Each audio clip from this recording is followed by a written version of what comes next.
The material disease is due to hankering after and lording it over material nature. This hankering is due to an interaction of the three modes of nature, and neither the Lord nor the devotees have attachment for such false enjoyment. Therefore, the Lord and the devotees are called Nivritta Gunavritti. The perfect Nivritta Gunavritti is the Supreme Lord because he never becomes attracted by the modes of material nature, whereas the living beings have such a tendency. Some of them are entrapped by the illusory attraction of material nature. Because the Lord is the property of the devotees, and the devotees are the property of the Lord reciprocally, the devotees are certainly transcendental to the modes of material nature. That is a natural conclusion. Such unalloyed mitigation of miseries and poverty, or because of inquisitiveness and speculation, such unalloyed devotees are distinct from the mixed devotees who approach the Lord for mitigation of miseries and poverty, or because of inquisitiveness and speculation. The unalloyed devotees and the Lord are transcendentally attached to one another. For others, the Lord has nothing to reciprocate, and therefore he is called Atmarama, self-satisfied. Self-satisfied as he is. He is the master of all monists who seek to merge into the existence of the Lord. Such monists merge within the personal effulgence of the Lord, called the Brahmajyoti, but the devotees enter into the transcendental pastimes of the Lord, which are never to be misunderstood as material. Text 28. My Lord, I consider your lordship to be eternal time, the supreme controller, without beginning and end, the all-pervasive one. In distributing your mercy, you are equal to everyone. The dissensions between living beings are due to social intercourse. Purport. Kunti Devi knew that Krishna was neither her nephew nor an ordinary family member of her parental house. She knew perfectly well that Krishna is the primeval Lord who lives in everyone's heart as the Supersoul, Paramatma. Another name of the Paramatma feature of the Lord is Kala, or eternal time. Eternal time is the witness of all our actions, good and bad, and thus resultant reactions are destined by him. It is no use saying that we do not know why and for what we are suffering. We may forget the misdeed for which we may suffer at this present moment, but we must remember that Paramatma is our constant companion, and therefore he knows everything, past, present, and future. And because the Paramatma feature of Lord Krishna destines all actions and reactions, he is the supreme controller also. Without his sanction, not a blade of grass can move. The living beings are given as much freedom as they deserve, and misuse of that freedom is the cause of suffering. The devotees of the Lord do not misuse their freedom, and therefore they are the good sons of the Lord. Others who misuse freedom are put into miseries destined by the eternal Kala. The Kala offers the conditioned souls both happiness and miseries. It is all predestined by eternal time. As we have miseries uncalled for, so we may have happiness also without being asked, for they are all predestined by Kala. No one is therefore either an enemy or friend of the Lord. Everyone is suffering and enjoying the result of his own destiny. This destiny is made by the living beings in course of social intercourse. Everyone here wants to lord it over the material nature, and thus everyone creates his own destiny under the supervision of the Supreme Lord. He is all-pervading, and therefore he can see everyone's activities. And because the Lord has no beginning or end, he is known also as the eternal time, Kala. Text 29. O Lord, no one can understand your transcendental pastimes, which appear to be human and so are misleading. You have no specific object of favor, nor do you have any object of envy. People only imagine that you are partial. Purport. The Lord's mercy upon the fallen souls is equally distributed. He has no one as the specific object of hostility. The very conception of the personality of Godhead as a human being is misleading. His pastimes appear to be exactly like a human being's, but actually they are transcendental and without any tinge of material contamination. He is undoubtedly known as partial to his pure devotees, but in fact he is never partial, as much as the sun is never partial to anyone. But utilizing the sun rays, sometimes even the stones become valuable, whereas a blind man cannot see the sun, although there are enough sun rays before him. Darkness and light are two opposite conceptions, but this does not mean that the sun is partial in distributing its rays. The sun rays are open to everyone, but the capacities of the receptacles differ.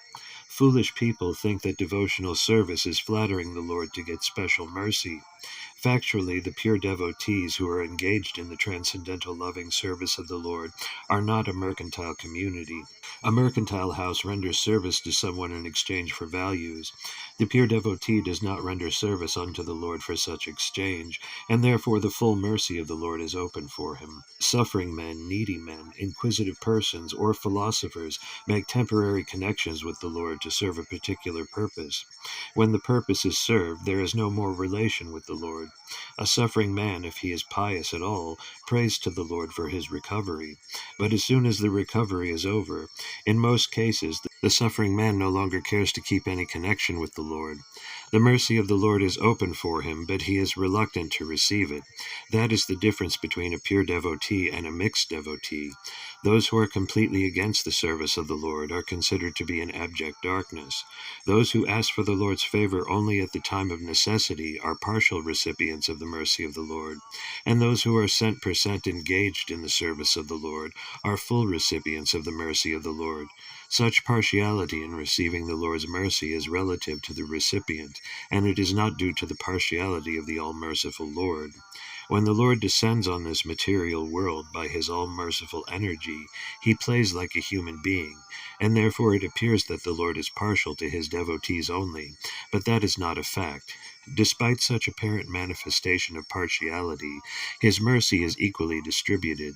In the battlefield of Kurukshetra, all persons who died in the fight before the presence of the Lord got salvation without the necessary qualifications, because death before the presence of the Lord purifies the passing soul from the effects of all sins, and therefore the dying man gets a place somewhere in the transcendental abode.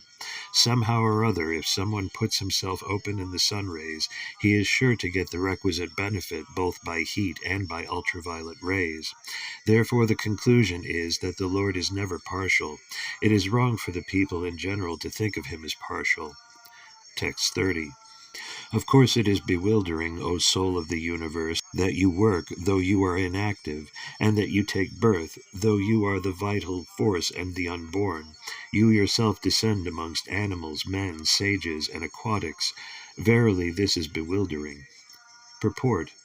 The transcendental pastimes of the Lord are not only bewildering, but also apparently contradictory. In other words, they are all inconceivable to the limited thinking power of the human being.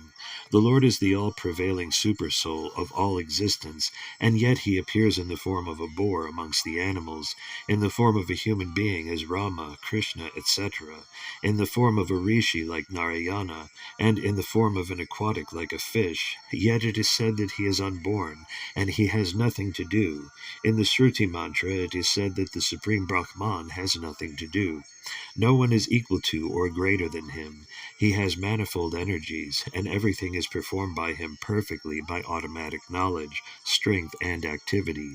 All these statements prove without any question that the Lord's activities, forms, and deeds are all inconceivable to our limited thinking power, and because he is inconceivably powerful, everything is possible in him. Therefore no one can calculate him exactly. Every action of the Lord is bewildering to the common man. He cannot be understood by the Vedic knowledge, but he can be easily understood by the pure devotees, because they are intimately related with him. The devotees therefore know that although he appears amongst the animals, he is not an animal, nor a man, nor a rishi, nor a fish. He is eternally the Supreme Lord in all circumstances. Text 31. My dear Krishna, Yashoda took up a rope to bind you when you committed an offense, and your perturbed eyes overflooded with tears, which washed the mascara from your eyes, and you were afraid, though fear personified is afraid of you. This sight is bewildering to me. Purport. Here is another explanation of the bewilderment created by the pastimes of the Supreme Lord. The Supreme Lord is the Supreme in all circumstances, as already explained. He is a specific example of the Lord's being the Supreme, and at the same time a playing in the presence of his pure devotee. The Lord's pure devotee renders service unto the Lord out of unalloyed love only, and while discharging such devotional service, the pure devotee forgets the position of the Supreme Lord. The Supreme Lord also accepts the loving service of his devotees more relishably when the service is rendered spontaneously out of pure affection, without anything of reverential admiration. Generally, the Lord is worshipped by the devotees in a reverential attitude, but the Lord is meticulously pleased when the devotee, out of pure affection and love, considers the Lord to be less important than himself. The Lord's pastimes in the original abode of Goloka Vrindavana are exchanged in that spirit. The friends of Krishna consider him one of them. They do not consider him to be of reverential importance. The parents of the Lord, who are all pure devotees, consider him a child only. The Lord accepts the chastisements of the parents more cheerfully than the prayers of the Vedic hymns. Similarly, he accepts the reproaches of his fiancées more palatably than the Vedic hymns. When the Lord Krishna was present in this material world to manifest his eternal pastimes of the transcendental realm of Goloka Vrindavana as an attraction for the people in general, he displayed a unique picture of subordination before his foster mother Yashoda. The Lord, in his naturally childish, playful activities, used to spoil the stocked butter of Mother Yashoda by breaking the pots and distributing the contents to his friends and playmates, including the celebrated monkeys of Vrindavana, who took advantage of the Lord's munificence. Mother Yashoda saw this, and out of her pure love, she wanted to make a show of punishment for her transcendental child. She took a rope and threatened the Lord that she would tie him up, as is generally done in the ordinary household. Seeing the rope in the hands of Mother Yashoda, the Lord bowed down his head and began to weep just like a child, and tears rolled down his cheeks, washing off the black ointment smeared about his beautiful eyes. This picture of the Lord is adored by Kunti Devi because she is conscious of the Lord's supreme position. He is feared often by fear personified, yet he is afraid of his mother, who wanted to punish him just in an ordinary manner. Kunti was conscious of the exalted position of Krishna, whereas Yashoda was not. Therefore Yashoda's position was more exalted than Kunti's. Mother Yashoda got the Lord as her child, and the Lord made her forget altogether that her child was the Lord himself. If Mother Yashoda had been conscious of the exalted position of the Lord, she would certainly have hesitated to punish the Lord. But she was made to forget this situation because the Lord wanted to make a complete gesture of childishness before the affectionate Yashoda. This exchange of love between the mother and the son was performed in a natural way, and Kunti, remembering the scene, was bewildered, and she could do nothing but praise the transcendental filial love. Indirectly, Mother Yashoda is praised for her unique position of love, for she could control even the all-powerful Lord as her beloved child. Text 32. Some say that the unborn is born for the glorification of pious kings, and others say that he is born to please King Yadu, one of your dearest devotees. You appear in his family as sandalwood appears in the Malaya hills. Purport. Because the Lord's appearance in this material world is bewildering, there are different opinions about the birth of the unborn. In the Bhagavad Gita, the Lord says that he takes his birth in the material world, although he is the Lord of all creations and he is unborn. So there cannot be any denial of the birth of the unborn, because he himself establishes the truth. But still there are different opinions as to why he takes his birth. That is also declared in the Bhagavad Gita. He appears by his own internal potency to re-establish the principles of religion, and to protect the pious, and to annihilate the impious. That is the mission of the appearance of the unborn. Still it is said that the Lord is there to glorify the pious king Yudhishthira. Lord Sri Krishna certainly wanted to establish the kingdom of the Pandavas for the good of all in the world. When there is a pious king ruling over the world, the people are happy. When the ruler is impious, the people are unhappy. In the age of Kali, in most cases the rulers are impious, and therefore the citizens are also continuously unhappy. But in the case of democracy, the impious citizens themselves elect their representative to rule over them, and therefore they cannot blame anyone for their unhappiness.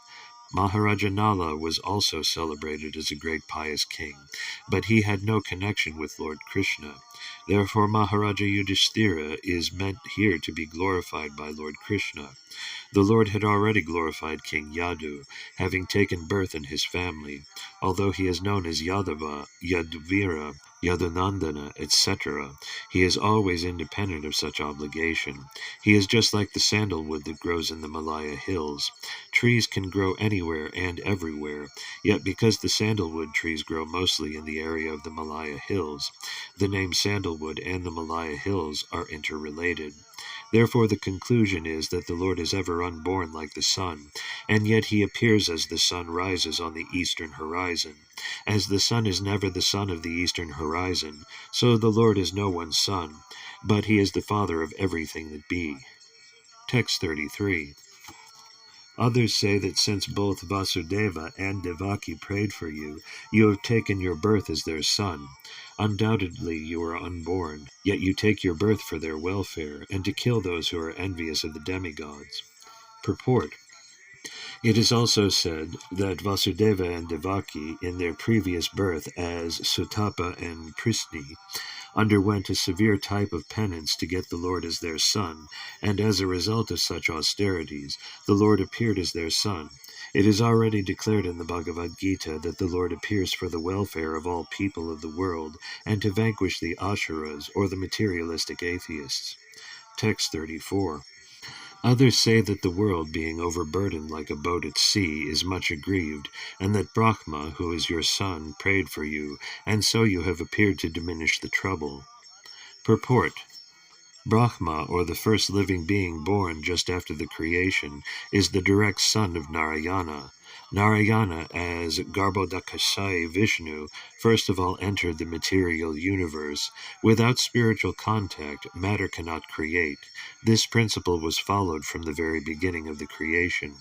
The Supreme Spirit entered the universe, and the first living being, Brahma, was born on a lotus flower grown out of the transcendental abdomen of Vishnu.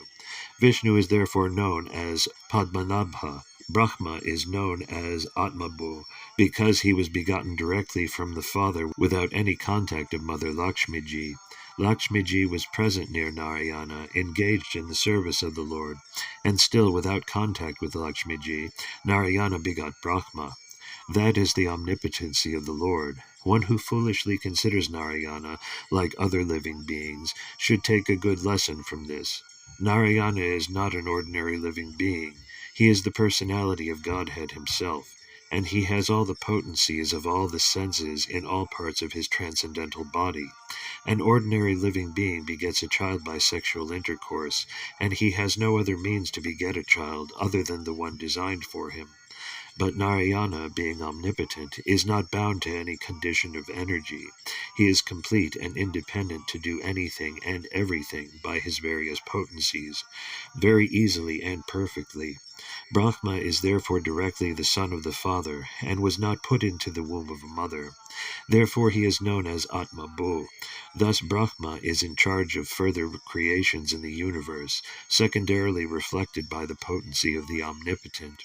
Within the halo of the universe there is a transcendental planet known as Svetadvipa, which is the abode of the Ksirodakashayi Vishnu, the Paramatma feature of the Supreme Lord.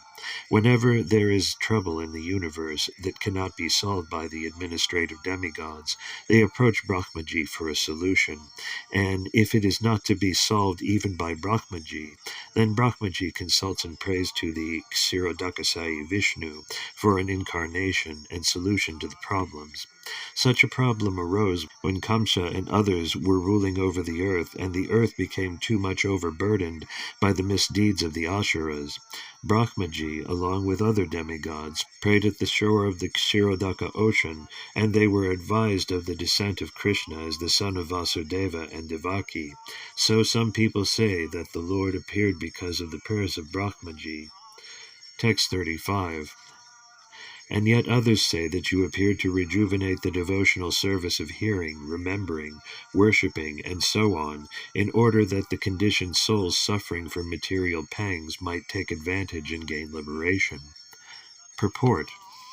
In the Srimad Bhagavad Gita, the Lord asserts that he appears in every millennium just to re-establish the way of religion. The way of religion is made by the Supreme Lord. No one can manufacture a new path of religion, as is the fashion for certain ambitious persons. The factual way of religion is to accept the Lord as the supreme authority, and thus render service unto him in spontaneous love. A living being cannot help but render service because he is constitutionally made for that purpose. The only function of the living being is to render service to the Lord. The Lord is great, and living beings are subordinate to him. Therefore the duty of the living being is just to serve him only. Unfortunately, the illusioned living beings, out of misunderstanding only, become servants of the senses by material desire.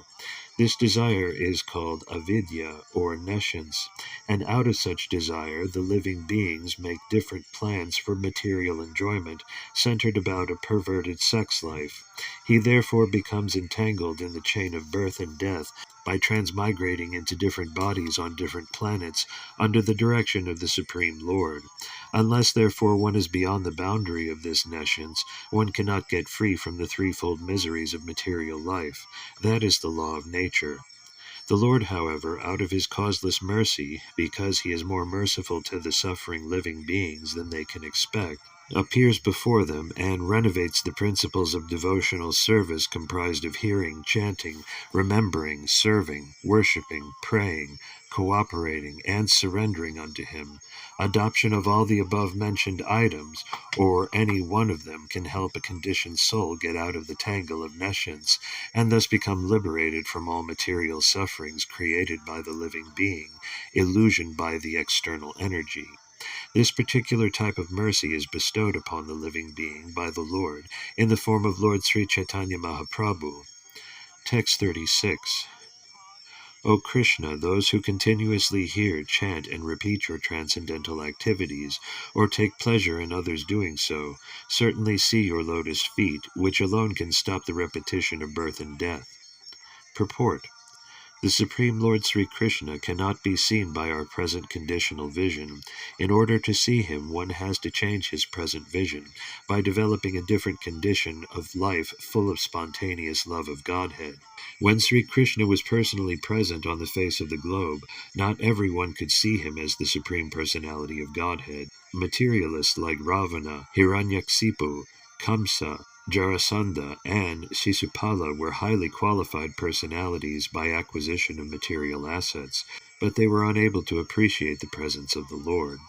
Therefore, even though the Lord may be present before our eyes, it is not possible to see him unless we have the necessary vision. The necessary qualification is developed by the process of devotional service only, beginning with hearing about the Lord from the right sources. The Bhagavad Gita is one of the popular literatures which are generally heard, chanted, repeated, etc., by the people in general, but in spite of such hearing, etc., sometimes it is experienced that the performer of such devotional service does not see the Lord eye to eye. The reason is that the first item, Sravana, is very important. If hearing is from the right sources, it acts very quickly. Generally, people hear from unauthorized persons. Such unauthorized persons may be very learned by academic qualifications, but because they do not follow the principles of devotional service, hearing from them becomes a sheer waste of time. Sometimes the texts are interpreted fashionably to suit their own purposes. Therefore, first one should select a competent and bona fide speaker, and then hear from him. When the hearing process is perfect and complete, the other processes become automatically perfect in their own way. There are different transcendental activities of the Lord, and each and every one of them is competent to bestow the desired result, provided the hearing process is perfect. In the Bhagavatam, the activities of the Lord begin from his dealings with the Pandavas.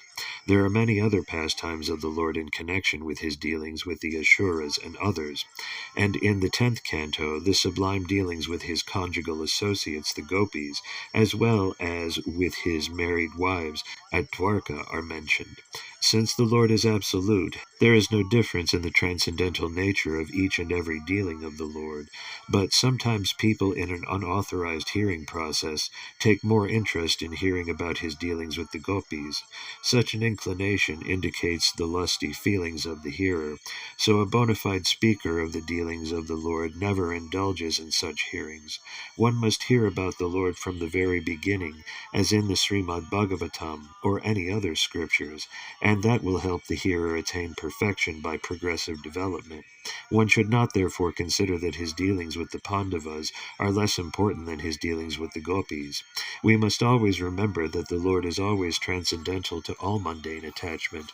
In all the above-mentioned dealings of the Lord, he is the hero in all circumstances, and hearing about him, or about his devotees, or combatants, is conducive to spiritual life. It is said that the Vedas and Puranas, etc., are all made to revive our lost relation with him. Hearing of all these scriptures is essential. Text 37. O my Lord, you have executed all duties yourself. Are you leaving us today, though we are completely dependent on your mercy, and have no one else to protect us, now when all kings are at enmity with us? Purport. The Pandavas are most fortunate because with all good luck they were entirely dependent on the mercy of the Lord. In the material world, to be dependent on the mercy of someone else is the utmost sign of misfortune. But in the case of our transcendental relation with the Lord, it is the most fortunate case when we can live completely dependent on him. The material disease is due to thinking of becoming independent of everything. But the cruel material nature does not allow us to become independent. The false attempt to become independent of the stringent laws of nature is known as material advancement of experimental knowledge. The whole material world is moving on this false attempt of becoming independent of the laws of nature. Beginning from Ravana, who wanted to prepare a direct staircase to the planets of heaven down to the present age, they are trying to overcome the laws of nature. They are trying to now approach distant planetary systems by electronic mechanical power. But the highest goal of human civilization is to work hard under the guidance of the Lord and become completely dependent on him. The highest achievement of perfect civilization is to work with valor, but at the same time depend completely on the Lord. The Pandavas were the ideal executors of this standard of civilization. Undoubtedly, they were completely dependent on the goodwill of Lord Sri Krishna, but they were not idle parasites of the Lord. They were all highly qualified both by personal character and by physical activities. Still, they always looked for the mercy of the Lord, because they knew that every living being is dependent by constitutional position. The perfection of life is therefore to become dependent on the will of the Lord, instead of becoming falsely independent in the material world. Those who try to become falsely independent of the Lord are called anatha, or without any guardian, whereas those who are completely dependent on the will of the Lord are called sanatha, or those having someone to protect them. Therefore we must try to be sanatha, so that we can always be protected from the unfavorable condition of material existence. By the deluding power of the external material nature, we forget that the material condition of life is the most undesirable perplexity. The Bhagavad Gita therefore directs us, 7:19, that after many, many births, one fortunate person becomes aware of the fact that Vasudeva is all in all, and that the best way of leading one's life is to surrender unto him completely. That is the sign of a Mahatma. All the members of the Pandava family were Mahatmas in household life. Maharaja Yudhishthira was the head of these Mahatmas, and Queen Kunti Devi was the mother. The lessons of the Bhagavad Gita and all the Puranas, specifically the Bhagavata Purana, are therefore inevitably connected with the history of the Pandava Mahatmas. For them, separation from the Lord was just like the separation of a fish from water. Srimati Kunti Devi therefore felt such separation like a thunderbolt, and the whole prayer of the queen is to try to persuade the Lord to stay with them. After the battle of Kurukshetra, although the inimical kings were killed, their sons and grandsons were still there to deal with the Pandavas. It is not only the Pandavas who were put into the condition of enmity, but all of us were always in such a condition, and the best way of living is to become completely dependent on the will of the Lord, and thereby overcome all difficulties of material existence. Text 38. As the name and fame of a particular body is finished with the disappearance of the living spirit, similarly, if you do not look upon us, all our fame and activities, along with the Pandavas and Yadus, will end at once. Purport. Kunti Devi is quite aware that the existence of the Pandavas is due to Sri Krishna only. The Pandavas are undoubtedly well established in name and fame, and are guided by the great king Yudhishthira, who is morality personified, and the Yadus are undoubtedly great allies. But without the guidance of Lord Krishna, all of them are non-entities, as much as the senses of the body are useless without the guidance of consciousness. No one should be proud of his prestige, power, and fame, without being guided by the favor of the Supreme Lord. The living beings are always dependent, and the ultimate dependable object is the Lord himself. We may therefore invent by our advancement of material knowledge all sorts of counteracting material resources, but without being guided by the Lord, all such inventions end in fiasco, however strong and stout the reactionary elements may be.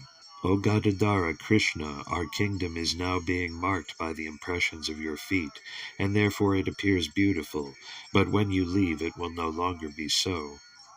Purport. There are certain particular marks on the feet of the Lord which distinguish the Lord from others. The marks of a flag, thunderbolt, an instrument to drive an elephant, umbrella, lotus, disc, etc., are on the bottom of the Lord's feet. These marks are impressed upon the soft dust of the land where the Lord traverses. The land of Hastinapura was thus marked while Lord Sri Krishna was there with the Pandavas, and the kingdom of the Pandavas thus flourished by such auspicious signs. Kunti Devi pointed out these distinguished features, and was afraid of ill luck in the absence of the Lord. Text 40. All these cities and villages are flourishing in all respects because the herbs and grains are in abundance, the trees are full of fruits, the rivers are flowing, the hills are full of minerals, and the oceans full of wealth, and this is all due to your glancing over them. Purport. Human prosperity flourishes by natural gifts and not by gigantic industrial enterprises. The gigantic industrial enterprises are products of a godless civilization, and they cause the destruction of the noble aims of human life. The more we go on increasing such troublesome industries to squeeze out the vital energy of the human being, the more there will be unrest and dissatisfaction of the people in general, although a few only can live lavishly by exploitation. The natural gifts such as grains and vegetables, fruits, rivers, the hills of jewels and minerals, and the seas full of pearls are supplied by the order of the Supreme, and as he desires, material nature produces them in abundance, or restricts them at times. The natural law is that the human being may take advantage of these godly gifts by nature and satisfactorily flourish on them without being captivated by the exploitative motive of lording it over material nature. The more we attempt to exploit material nature according to our whims of enjoyment, the more we shall become entrapped by the reaction of such exploitative attempts. If we have sufficient grains, fruits, vegetables, and herbs, then what is the necessity of running a slaughterhouse and killing poor animals? A man need not kill an animal if he has sufficient grains and vegetables to eat. The flow of river waters fertilizes the fields, and there is more than what we need. Minerals are produced in the hills, and the jewels in the ocean. If the human civilization has sufficient grains, minerals, jewels, water, milk, etc., then why should it hanker after terrible industrial enterprises at the cost of the labor of some unfortunate men? But all these natural gifts are dependent on the mercy of the Lord. What we need, therefore, is to be obedient to the laws of the Lord and achieve the perfection of human life by devotional service. The indications by Kunti Devi are just to the point. She desires that God's mercy be bestowed upon them so that natural prosperity be maintained by his grace. Text 41. O Lord of the universe, soul of the universe, O personality of the form of the universe, please therefore sever my tie of affection for my kinsmen, the Pandavas and the Vrishnis. Purport.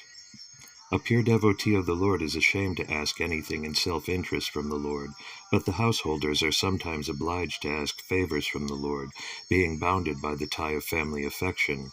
Srimati Kunti Devi was conscious of this fact, and therefore she prayed to the Lord to cut off the affectionate tie from her own kinsmen, the Pandavas and the Vrishnis. The Pandavas are her own sons, and the Vrishnis are the members of her paternal family. Krishna was equally related to both the families.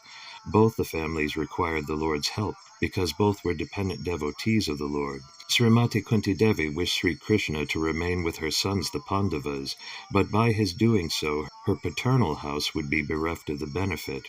All these partialities troubled the mind of Kunti, and therefore she desired to cut off the affectionate tie. A pure devotee cuts off the limited ties of affection for his family and widens his activities of devotional service for all forgotten souls. The typical example is the band of 6 Goswamis who followed the path of Lord Chaitanya. All of them belonged to the most enlightened and cultured rich families of the higher castes, but for the benefit of the massive population, they left their comfortable homes and became mendicants. To cut off all family affection means to broaden the field of activities. Without doing this, no one can be qualified as a Brahmana, a king, a public leader, or a devotee of the Lord. The personality of Godhead as an ideal king showed this by example. Sri Ramachandra cut off the tie of affection for his beloved wife to manifest the qualities of an ideal king. Such personalities as a Brahmana, a devotee, a king, or a public leader must be very broad-minded in discharging their respective duties. Srimati Kunti Devi was conscious of this fact, and being weak, she prayed to be free from such bondage of family affection. The Lord is addressed as the Lord of the universe, or the Lord of the universal mind, indicating his all-powerful ability to cut the hard knot of family affection. Therefore, it is sometimes experienced that the Lord, out of his special affinity towards a weak devotee, breaks the family affection by force of circumstances arranged by his all-powerful energy. By doing so, he causes the devotee to become completely dependent on him, and thus clears the path for his going back to Godhead. Text 42. O Lord of Madhu, as the Ganges forever flows to the sea without hindrance, let my attraction be constantly drawn unto you without being diverted to anyone else. Purport. Perfection of pure devotional service is attained when all attention is diverted towards the transcendental loving service of the Lord. To cut off the tie of all other affections does not mean complete negation of the finer elements, like affection for someone else. This is not possible. A living being, whoever he may be, must have this feeling of affection for others, because this is a symptom of life. The symptoms of life, such as desire, anger, hankerings, feelings of attraction, etc., cannot be annihilated. Only the objective has to be changed. Desire cannot be negated, but in devotional service the desire is changed only for the service of the Lord, in place of desire for sense gratification. The so-called affection for family, society, country, etc., consists of different phases of sense gratification. When this desire is changed for the satisfaction of the Lord, it is called devotional service. In the Bhagavad Gita, we can see that Arjuna desired not to fight with his brothers and relations just to satisfy his own personal desires. But when he heard the message of the Lord, Srimad Bhagavad Gita, he changed his decision and served the Lord. And for his doing so, he became a famous devotee of the Lord, for it is declared in all the scriptures that Arjuna attained spiritual perfection by devotional service to the Lord in friendship. The fighting was there, the friendship was there, Arjuna was there, and Krishna was there, but Arjuna became a different person by devotional service. Therefore, the prayers of Kunti also indicate the same categorical changes in activities. Srimati Kunti wanted to serve the Lord without diversion, and that was her prayer. This unalloyed devotion is the ultimate goal of life. Our attention is usually diverted to the service of something which is non-godly or not in the program of the Lord. When the program is changed into the service of the Lord, that is to say, when the senses are purified in relation with the service of the Lord, it is called pure unalloyed devotional service. Srimati Kunti Devi wanted that perfection and prayed for it from the Lord. Her affection for the Pandavas and the Vrishnis is not out of the range of devotional service, because the service of the Lord and the service of the devotees are identical. Sometimes service to the devotee is more valuable than service to the Lord. But here the affection of Kunti Devi for the Pandavas and the Vrishnis was due to family relation. This tie of affection in terms of material relation is the relation of Maya, because the relations of the body or the mind are due to the influence of the external energy. Relations of the soul, established in relation with the Supreme Soul, are factual relations. When Kunti Devi wanted to cut off the family relation, she meant to cut off the relation of the skin. The skin relation is the cause of material bondage, but the relation of the soul is the cause of freedom. This relation of the soul to the soul can be established by the via medium of the relation with the supersoul. Seeing in the darkness is not seeing, but seeing by the light of the sun means to see the sun and everything else which was unseen in the darkness. That is the way of devotional service. Text 43. O Krishna, O friend of Arjuna, O chief amongst the descendants of Vrishni, you are the destroyer of those political parties which are disturbing elements on this earth. Your prowess never deteriorates. You are the proprietor of the transcendental abode, and you descend to relieve the distresses of the cows, the Brahmanas, and the devotees. You possess all mystic powers, and you are the preceptor of the entire universe. You are the Almighty God, and I offer you my respectful obeisances. Purport. A summary of the Supreme Lord Sri Krishna is made herein by Srimati Kunti Devi. The Almighty Lord has his eternal transcendental abode where he is engaged in keeping Surabhi cows. He is served by hundreds and thousands of goddesses of fortune. He descends on the material world to reclaim his devotees and to annihilate the disturbing elements in groups of political parties and kings who are supposed to be in charge of administration work. He creates, maintains, and annihilates by his unlimited energies, and still he is always full with prowess and does not deteriorate in potency. The cows, the Brahmanas, and the devotees of the Lord are all objects of his special attention because they are very important factors for the general welfare of living beings. Text 44. Sutta Goswami said, the Lord, thus hearing the prayers of Kunti Devi, composed in choice words for his glorification, mildly smiled. That smile was as enchanting as his mystic power. Purport. Anything that is enchanting in the world is said to be a representation of the Lord.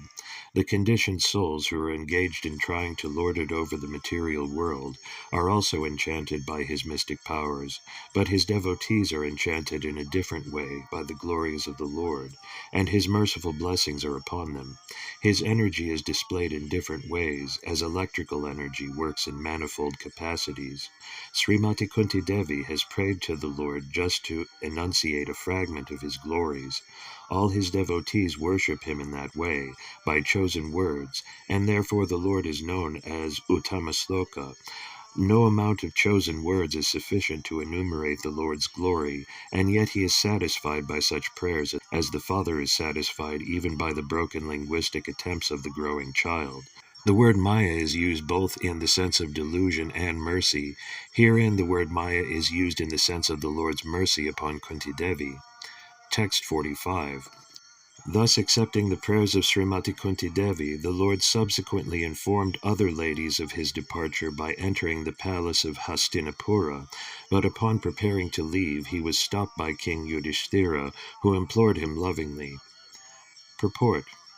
No one could make Lord Krishna stay at Hastinapura when he decided to start for Dwarka, but the simple request of King Yudhishthira that the Lord remain there for a few days more was immediately effective. This signifies that the power of King Yudhishthira was loving affection, which the Lord could not deny. The Almighty God is thus conquered only by loving service and nothing else.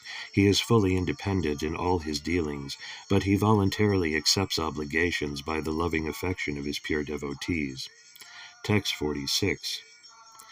King Yudhishthira, who was much aggrieved, could not be convinced despite instructions by great sages headed by Vyasa and the Lord Krishna himself, the performer of superhuman feats, and despite all historical evidence.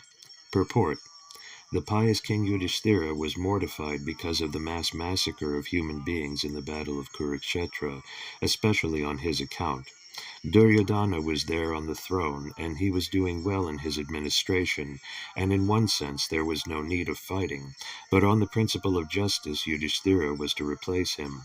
The whole clique of politics centered around this point, and all the kings and residents of the whole world became involved in this fight between the rival brothers. Lord Krishna was also there on the side of King Yudhishthira.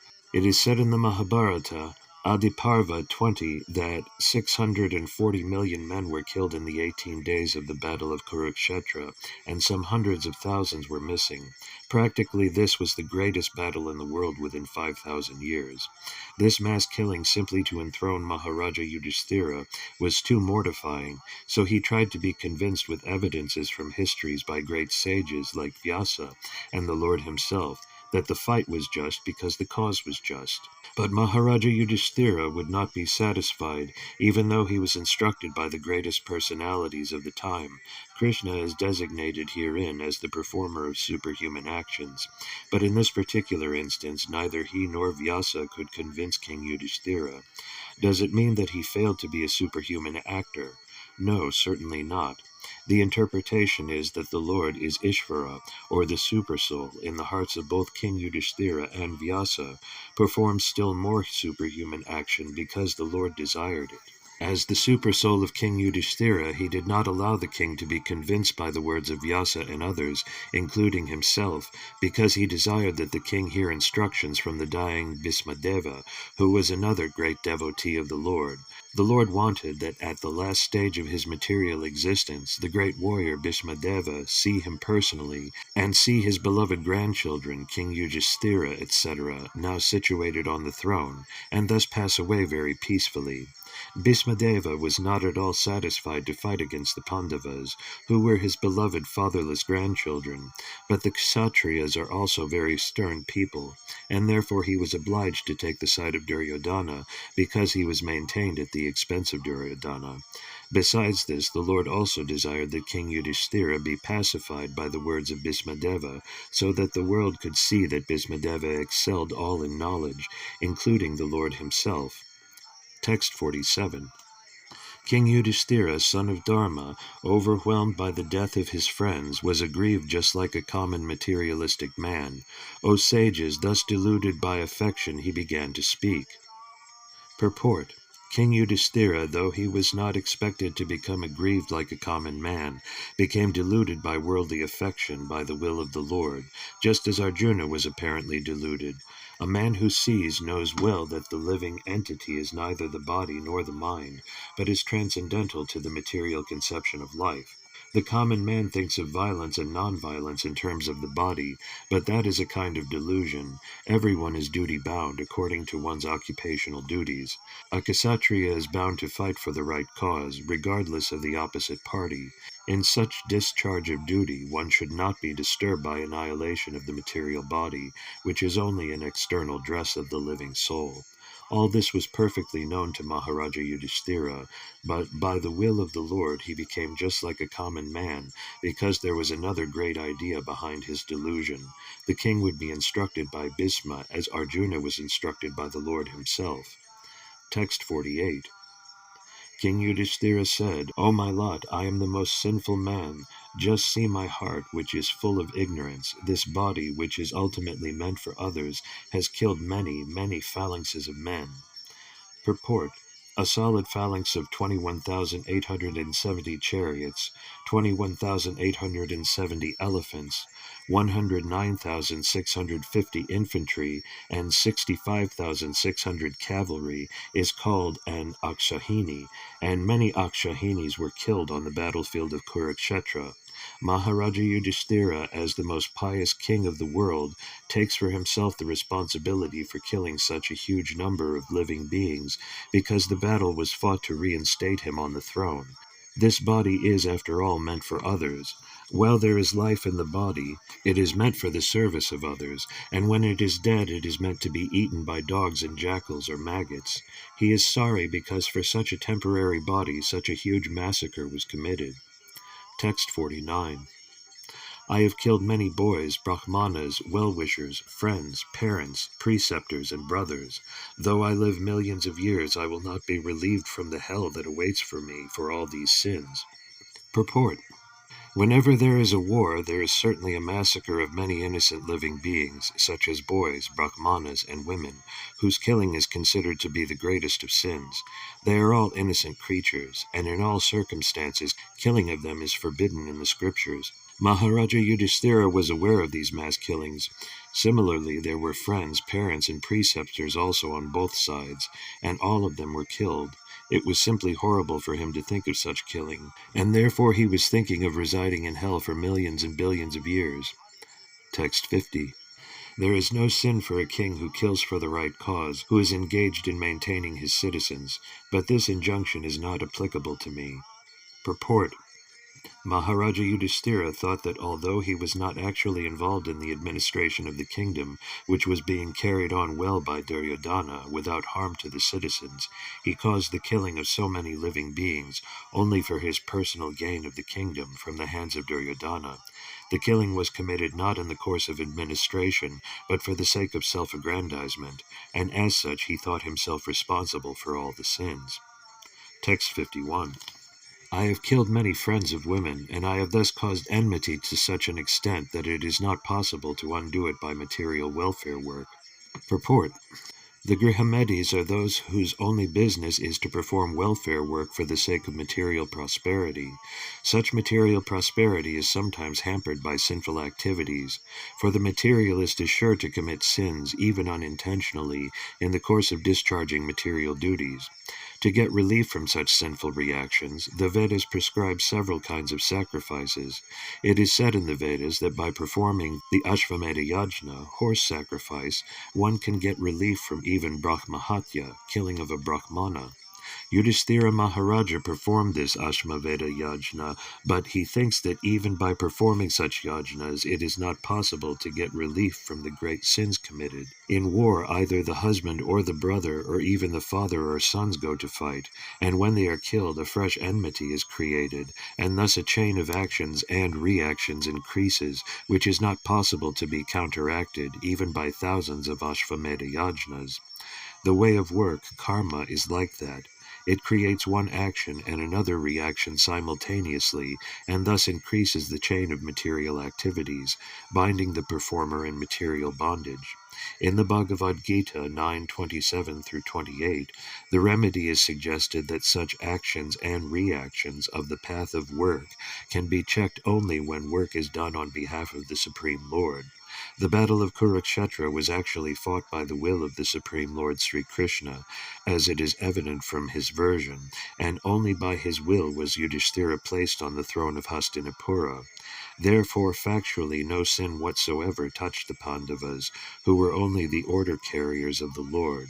For others, who declare war out of personal interest, the whole responsibility lies on them. Text 52. As it is not possible to filter muddy water through mud, or purify a wine-stained pot with wine, it is not possible to counteract the killing of men by sacrificing animals. Purport. Ashvamedha Yajnas, or Gomedha Yajnas, sacrifices in which a horse or a bull is sacrificed, were not, of course, for the purpose of killing the animals. Lord Chaitanya said that such animals sacrificed on the altar of Yajna were rejuvenated and a new life was given to them. It was just to prove the efficacy of the hymns of the Vedas. By recitation of the hymns of the Vedas in the proper way, certainly the performer gets relief from the reactions of sins. But in case of such sacrifices improperly done under inexpert management, surely one has to become responsible for animal sacrifice. In this age of quarrel and hypocrisy, there is no possibility of performing the yajnas perfectly for want of expert brahmanas who are able to conduct such yajnas. Maharaja Yudhishthira therefore gives a hint to performing sacrifices in the age of Kali. In the Kali Yuga, the only sacrifice recommended is the performance of Harinama Yajna, inaugurated by Lord Sri Chaitanya Mahaprabhu. But one should not indulge in animal killing and counteract it by performing the Harinama Yajna. Those who are devotees of the Lord never kill an animal for self-interest, and as the Lord ordered Arjuna, they do not refrain from performing the duty of a Kshatriya. The whole purpose, therefore, is served when everything is done for the will of the Lord. This is possible only for the devotees. Thus end the Bhaktivedanta Purports of the first canto, 8th chapter of the Srimad Bhagavatam, entitled Prayers by Queen Kunti and Parikshit Saved. Chapter 9. The Passing Away of Bhismadeva in the Presence of Lord Krishna. Text 1. Sutta Goswami said, being afraid for having killed so many subjects on the battlefield of Kurukshetra, Maharaja Yudhishthira went to the scene of the massacre. There, Bhismadeva was lying on a bed of arrows, about to pass away. Purport. In this 9th chapter, as it is willed by Lord Sri Krishna, Bhismadeva will impart instructions to King Yudhishthira on the subject of occupational duties. Bhismadeva will also offer his last prayer to the Lord on the verge of passing away from this mortal world, and thus become liberated from the bondage of further material engagements. Bhismadeva was endowed with the power of leaving his material body at will, and his lying down on the bed of arrows was his own choice. This passing away of the great warrior attracted the attention of all the contemporary elites, and all of them assembled there to show their feelings of love, respect, and affection for the great soul. Text 2. At that time all his brothers followed him on beautiful chariots drawn by first-class horses decorated with gold ornaments. With them were Vyasa and rishis like Dhaumya, the learned priest of the Pandavas, and others. Text 3. O sage amongst the Brahmanas, Lord Sri Krishna, the personality of Godhead, also followed, seated on a chariot with Arjuna. Thus King Yudhishthira appeared very aristocratic, like Kuvera surrounded by his companions, the Guyakas. Purport. Lord Sri Krishna wanted the Pandavas to be present before Bhismadeva in the most aristocratic order, so that he might be pleased to see them happy at the time of his death. Kuvera is the richest of all the demigods, and herein King Yudhishthira appeared like him, Kuvera, for the procession along with Sri Krishna was quite appropriate to the royalty of King Yudhishthira. Text 4. Seeing him, Bhisma, lying on the ground, like a demigod fallen from the sky, the Pandava king Yudhishthira, along with his younger brothers and Lord Krishna, bowed down before him. Purport. Lord Krishna was also a younger cousin of Maharaja Yudhishthira, as well as the intimate friend of Arjuna, but all the family members of the Pandavas knew Lord Krishna as the Supreme Personality of Godhead. The Lord, although conscious of his supreme position, always behaved in a humanly custom, and so he also bowed down before the dying Bhismadeva, as if he were one of the younger brothers of King Yudhishthira. Text 5. Just to see the chief of the descendants of King Bharata, Bhisma, all the great souls in the universe, namely the rishis amongst the demigods, brahmanas, and kings, all situated in the quality of goodness, were assembled there. Purport. The rishis are those who have attained perfection by spiritual achievements. Such spiritual achievements can be earned by all, whether one is a king or a mendicant. Bhismadeva himself was also one of the Brahmarshis and the chief of the descendants of King Bharata. All rishis are situated in the quality of goodness, all of them assembled there on hearing the news of the great warrior's impending death. Text 6 through 7. All the sages like Parvata, Muni, Narada, Dhaumya, Vyasa, the incarnation of God, Bardashva, Bharadvaja, and Parasurama and disciples, Vishista, Indrapramada, Trita, Gritsamada, Asita, Kaksivan, Gautama, Atri, Kausika, and Sudarshana were present. Purport. Parvata Muni is considered to be one of the oldest sages. He is almost always a constant companion of Narada Muni. They are also spacemen competent to travel in the air without the help of any material vehicle. Parvata Muni is also a Devarshi, or a great sage amongst the demigods, like Narada. He was present along with Narada at the sacrificial ceremony of Maharaja Janamejaya, son of Maharaja Parikshit. In this sacrifice all the snakes of the world were to be killed. Parvata Muni and Narada Muni are called Gandharvas also because they can travel in the air, singing the glories of the Lord. Since they can travel in the air, they observe Draupadi's Svayamvara ceremony, selecting of her own husband from the air. Like Narada Muni, Parvata Muni also used to visit the royal assembly in the heaven of King Indra. As a Gandharva, sometimes he visited the royal assembly of Kuvera, one of the important demigods. Both Narada and Parvata were once in trouble with the daughter of Maharaja Srinjaya. Maharaja Srinjaya got the benediction of a son of Parvata Muni. Narada Muni is inevitably associated with the narrations of the Puranas. He is described in the Bhagavatam. In his previous life, he was the son of a maidservant. but by good association with pure devotees, he became enlightened in devotional service, and in the next life he became a perfect man, comparable with himself only. In the Mahabharata, his name is mentioned in many places. He is the principal Devarshi, or the chief sage among the demigods.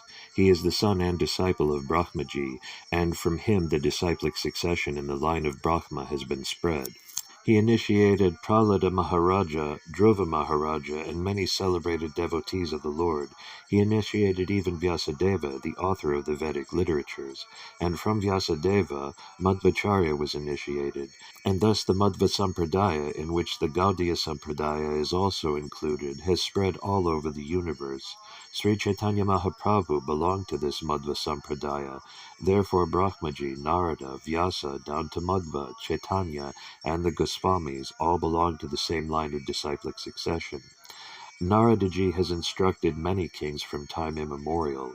In the Bhagavatam we can see that he instructed Prahlada Maharaja while he was in the womb of his mother, and he instructed Vasudeva, father of Krishna, as well as Maharaja Yudhishthira. Damya, a great sage who practiced severe penances at Utkochaka Tirtha and was appointed royal priest of the Pandava kings. He acted as the priest in many religious functions of the Pandavas, samskara, and also each of the Pandavas was attended by him at the betrothal of Draupadi. He was present even during the exile of the Pandavas, and used to advise them in circumstances when they were perplexed. He instructed them how to live incognito for 1 year, and his instructions were strictly followed by the Pandavas during that time.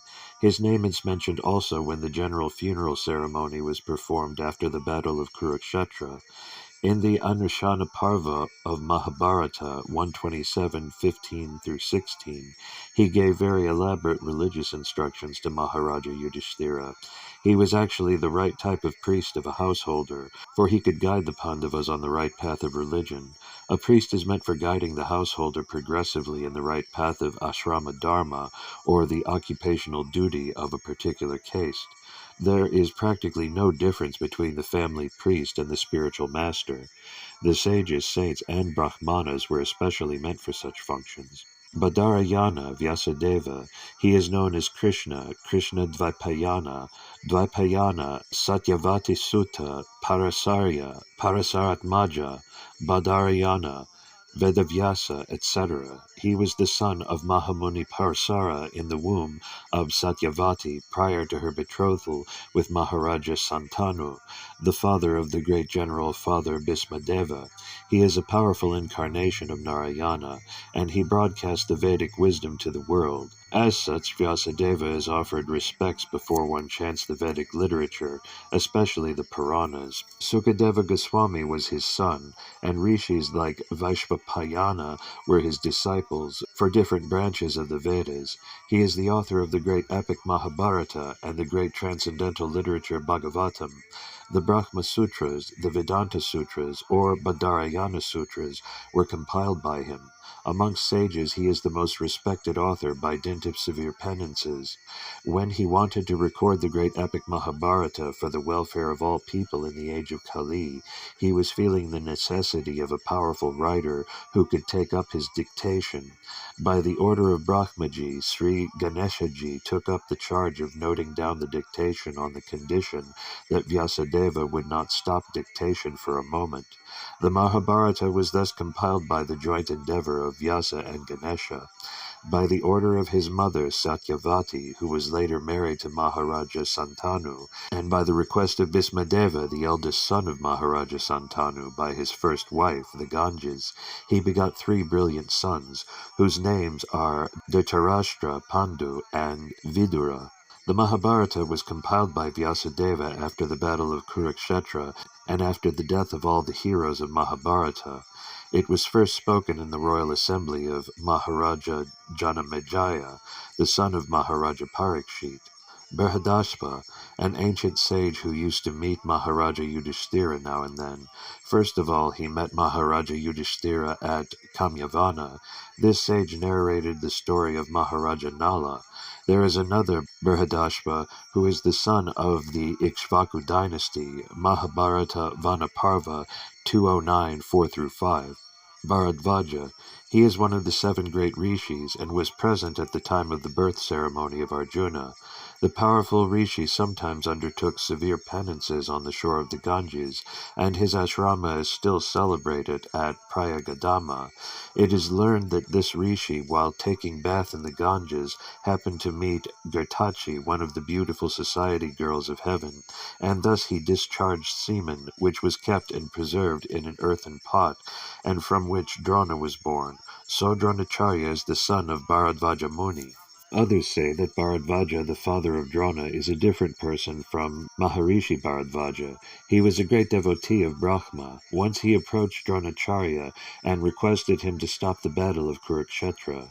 Parashurama, or Renukasuta, he is the son of Maharishi Jamadagni and Srimati Renuka. Thus he is also known as Renukasutra. He is one of the powerful incarnations of God, and he killed the Kshatriya community as a whole 21 times. With the blood of the Kshatriyas, he pleased the soul of his forefathers. Later on, he underwent severe penances at the Mahendra Parvata. After taking the whole earth from the Kshatriyas, he gave it in charity to Kasyapa Muni.